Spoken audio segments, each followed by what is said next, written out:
Bonsoir, mes étudiants. Good evening, my students. You see little dogs running around behind me.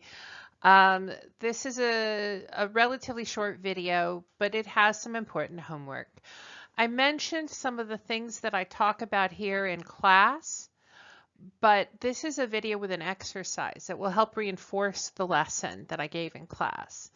Um, I, I'm calling it Ask Three Ways, and it's how to ask a question in French. You have three choices for um, any question that doesn't necessarily have interrogatory words like how, which, who, those kinds of words, which we're learning, but general questions that don't specifically begin with those kinds of interrogations.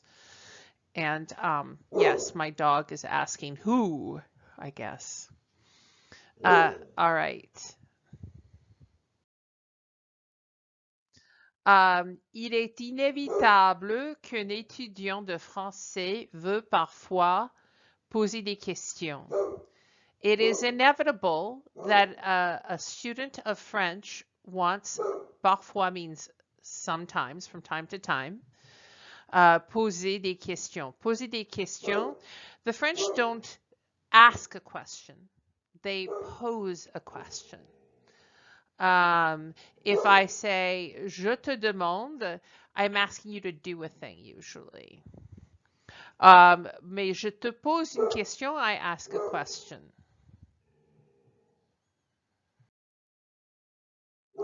Alors, so, comment faire? How do I do it? Il y a trois façons de poser une question en français. There are three ways to pose a question in French. 1. First way. On ajoute un point d'interrogation à la fin d'une phrase déclarative. One adds a question mark at the end of a declarative phrase. So the equivalent in English would be if I said in a declaration something affirmative, like you have a car. If I say you have a car, question mark, I'm implying a question. I haven't changed the grammar at all. I've just added a question mark. So here is that example. Tu as une voiture. You have a car. That's a declaration. Tu as une voiture? You have a car? An informal interrogation, an informal question. Il a 20 ans. He is 20 years old. Il a 20 ans? He's 20 years old? Nous ne pouvons pas quitter la maison. We cannot leave the house. Nous ne pouvons pas quitter la maison. We can't leave the house. Notez bien. Take note. Ce genre de construction en français est surtout pour les contextes qui ne sont pas formels. This kind of construction in French is surely for informal contexts. If I were making a formal inquiry, if I were at a job interview, I wouldn't use this kind of question probably. I would use a more formal kind.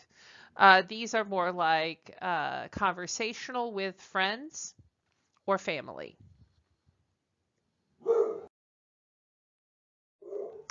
2. Second way.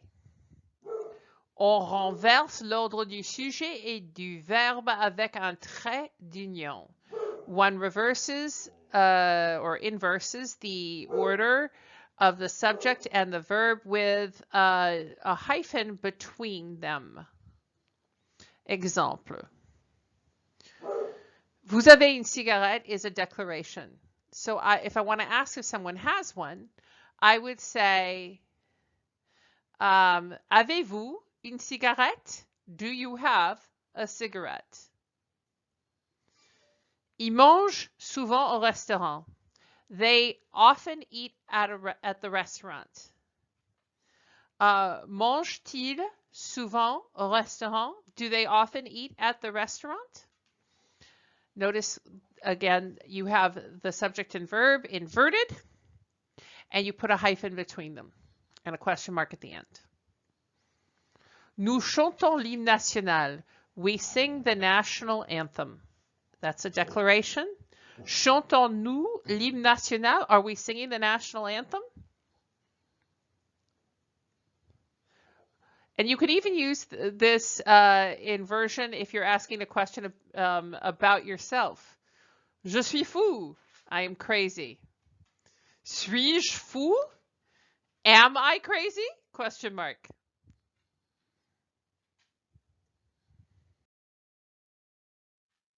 Note, sometimes one adds a T in the inverted French question in the third person singular, il, elle, on.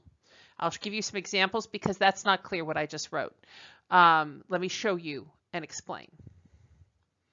So the declaration here is elle danse le tango. She dances the tango. And so here the question is not danse elle le tango, which would be the inversion, but in the third person where the verb ends in NE and the vowel, and the subject also begins with an E, the French put a T in the middle. So danse-t-elle le tango?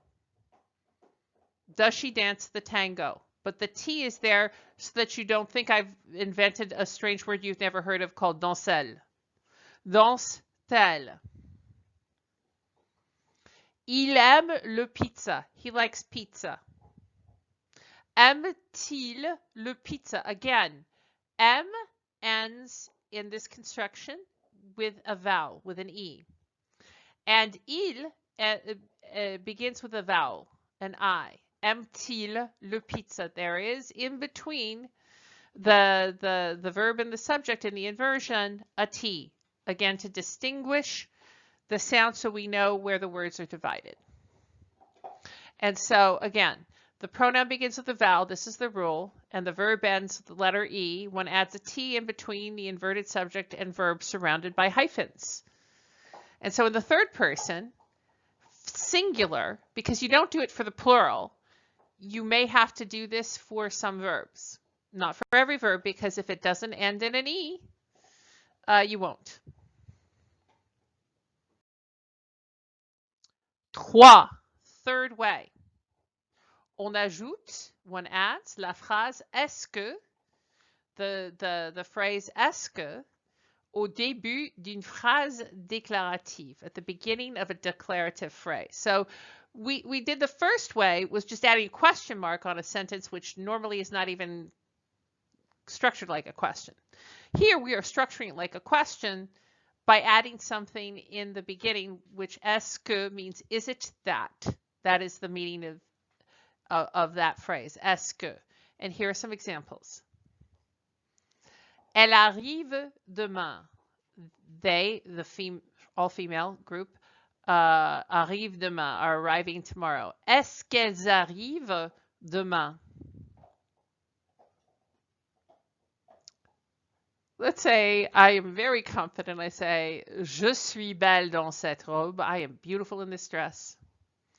I might ask, est-ce que je suis belle dans cette robe? That's a question I might ask my husband. Il est infirmier. He is a nurse. Est-ce qu'il est infirmier? Is it that he is a nurse? Vous achetez une nouvelle voiture.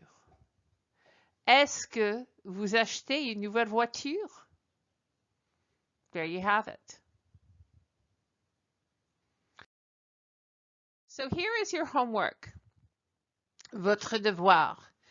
Posez chaque question suivante de 3 façons différentes. So ask these questions in 3 different ways. Same question, 3 ways. Changez ces phrases en 3 questions ou la même question posée différemment. change these sentences into 3 questions, or the same question posed 3 different ways, differently. This is a declarative sentence. Vous aimez le jazz? 3 ways. Give me the 3 ways you could ask this question. Il voyage au Maroc. How would you ask that 3 ways? Nous avons une autre chaise ici. How would you ask this as a question 3 ways? Tu es prêt à passer l'examen? How would you ask that 3 ways? That's a declarative statement. Elle partage une maison toujours avec son ami. How would you ask that 3 ways? That is your homework. You have it there. That was everything I needed from you for this week. I think you know that there was homework that I sent you in the email or talked to you about in class as well.